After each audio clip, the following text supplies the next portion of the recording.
Narito ang Balitang Pinoy TV.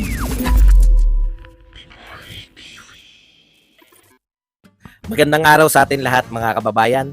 Dito na naman tayo sa another episode ng ating vlogs. Pag-uusapan natin ngayon, ito po no. Pag-usapan natin itong nag-trending kahapon patungkol po dito kay Vice President Inday Sara Duterte. Na si Vice President Inday Sara Duterte nagpalabas na siya ng official statement patungkol po dito sa kanyang 75 police security personnel ni VP Sara Duterte. Ang sabi nila, inilipat sa NCRPO. Okay? Yan ang kanilang rason no ng mga PNP. Pero ang sabi ng iba ng mga itong mga nagagalit po dito sa nangyaring ito, no, mga taong bayan at ilang mga political experts, ito raw ay pagtatanggal ng mga security personnel. Binawasan raw yung mga kapulisan na magbabantay sana kay VP Sara. At ito po sabi nila, ito po ay delikado sa seguridad ni VP Sara. Okay? So yan ang mga pag-uusapan natin ngayon. Tama lang ba itong ginagawa nila kay VP Sara?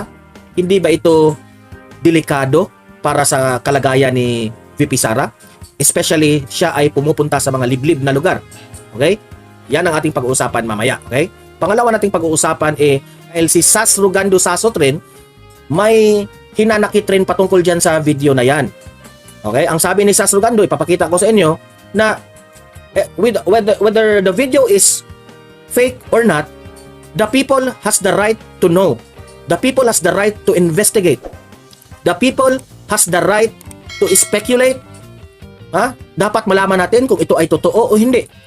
Tayong taong bayan, meron tayong karapatan para suriin natin ng mabuti kung totoo ba ito o hindi. Dahil yang si Presidente Bongbong Marcos, binoto natin yan. Mismo ako. Aaminin ko, binoto ko si Presidente Bongbong Marcos, kaya meron akong right para suriin ang video, meron akong right para malaman ang katotohanan o hindi. At yan ay hindi negatibo, yan ay positibo dahil minamahal natin ang bansang Pilipinas. Di ba?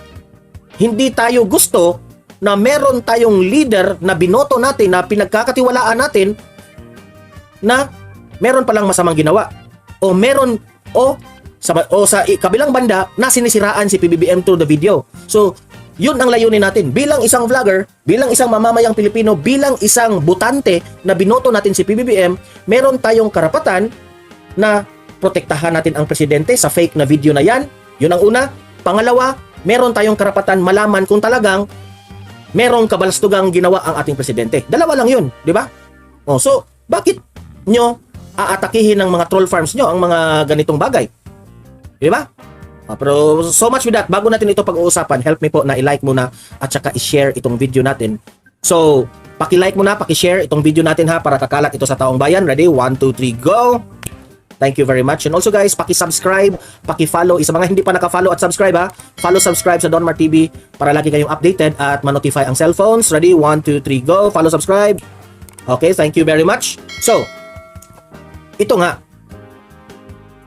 marami ang mga nagalit, marami ang nadismaya dito sa 75 police security personnel na tinanggalan raw itong si VP Sara. Sabi nila, inilipat lang raw sa NCRPO. Okay, so, i-check mo. Jun Miyagi, maraming salamat po. Ayan, maraming nagpapakulay. Maraming salamat po. Maraming salamat, Jun Miyagi. Ito, si Jun Miyagi, ano lang ito, bihira lang itong mag-chat sa ating chat box, no? Nagpapakulay pa talaga. Maraming salamat, Jun Miyagi. Ito, una, pasok. Binawasan ng police security personnel si Vice President Sara Duterte. Bakit? Yan ay para raw mapalakas ang pagbabantay ng PNP sa Metro Manila. Binabawasan raw ng police security si VP Sara dahil inilipat po sa Manila para magbabantay. Narinig ko, sabi ni VP Sara, kung yun ang layunin nila, para bantayan ang doon, no? Mas mabuti ang layunin nila kung ganun. Pero, ang mga supporters naman ni VP Sara, medyo nadismaya o natatakot sila para kay VP Sara sa seguridad niya. Okay? So, mamaya, babasahin natin ang official statement ni VP Sara dito kasi this is not a joke. Bakit? Ang tanong ko, bakit ngayon nyo lang yan tatanggalan? Dahil ba, Dahil ba hindi na siya gabinete ni PBBM, tatanggalan nyo? Remember, this is the second highest ranking official in the government. Diba? O bakit ganyan? Let's, para fair, tingnan natin ang kanilang paliwanag patungkol dito. Kung karapat-dapat lang ba. Okay, play. Nasa frontline na balitang yan, Camille Samonte. Kinumpirma ni Vice President Sara Duterte ang utos ng Hepe ng Philippine National Police na bawiin ang 75 PNP Police and Security Group personnel na naka-assign para protektahan ang kanyang seguridad. Ayon kay VP Sara, hindi ito makakaapekto sa kanyang tungkulin. Imagine that one. Tinanggalan na nga si VP Sara ng 75 policemen. Pero sabi ni VP Sara, hindi ito makakaapekto sa aking tungkulin. Meaning to say, she is not a weak leader. Hindi siya umaasa dito sa kanyang security. Na hindi ako makapagtrabaho dahil wala akong mga 75 policemen, nawawala yung 75 policemen. Di ba?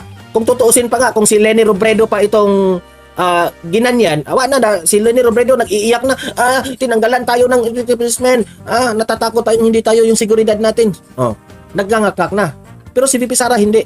Kahit tinanggalan siya ng security, itong mga pulis na ito, kahit nanganganib ang buhay ni VP Sara sa pagtanggal nila dito sa 75 security personnel.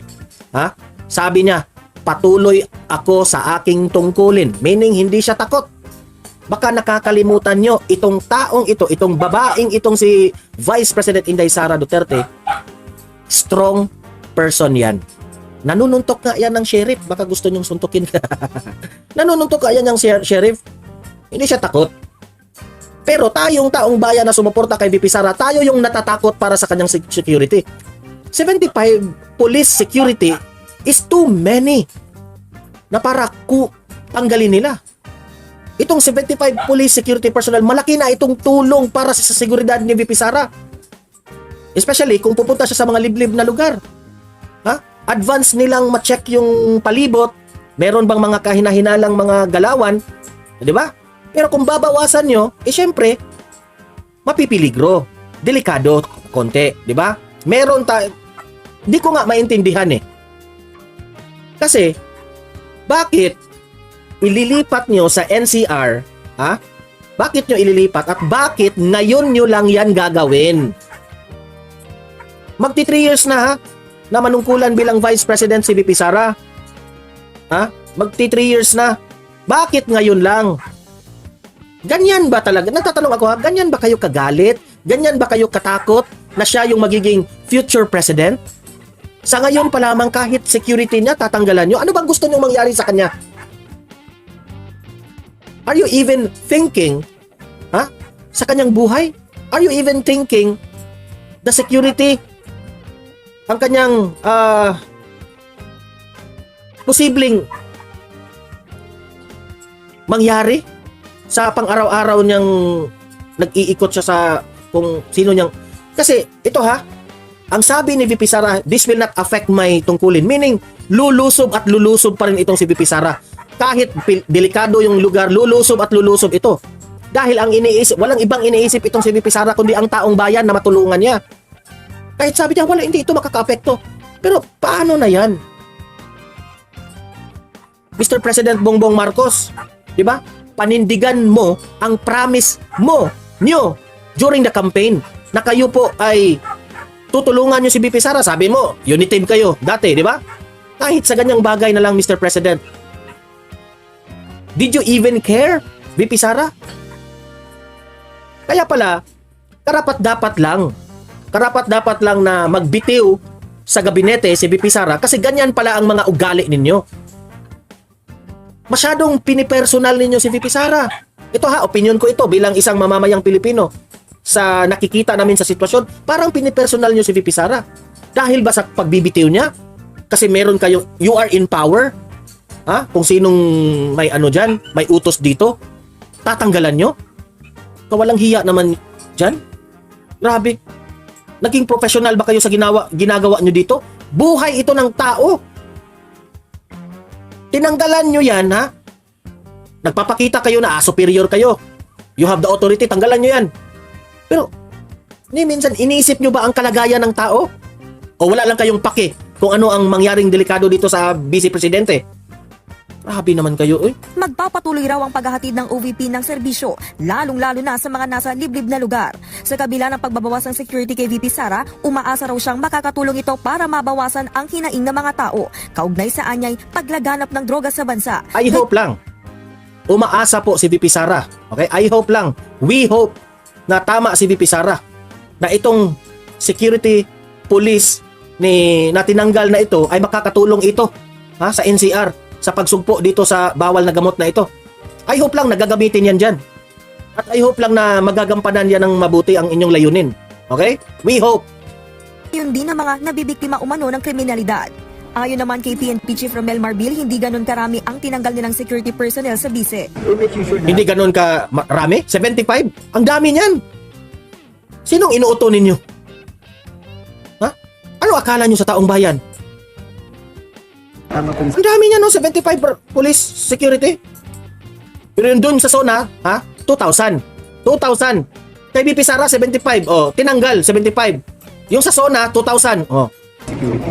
Hindi kami, because kahit ano po mangyari, part po ng trabaho po ng police is to secure everybody. Ang complaint po namin, sir, kundi po yung tako namin sa police, how can we go with our shift? Ito, kaya ang ginagawa namin, lahat ng excess, babawa po namin.